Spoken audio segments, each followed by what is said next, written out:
Huwag puro banana Q, mag-banana crunch ka din. First time ko itong gawin at talaga namang nasarapan ako.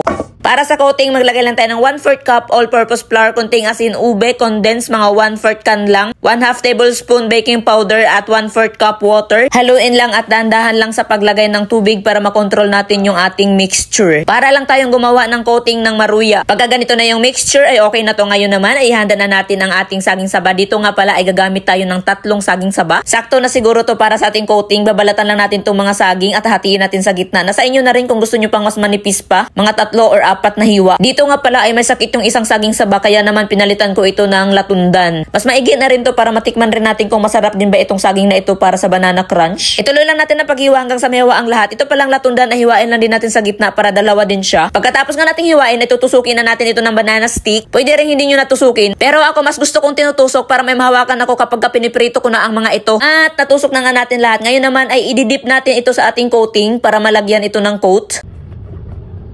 Ganyan lang ang pagko-coat, ilublob lang at siguraduhin makover ang buong saging para mas crunchy talaga siya pag naluto na. Ganito dapat ang itsura o yung talagang wala ka nang makikitang saging.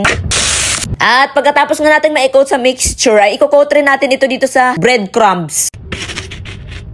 Ganyan, dapat coat na coat din. Pagkatapos ma-coat lahat, ay ipiprito na natin ito.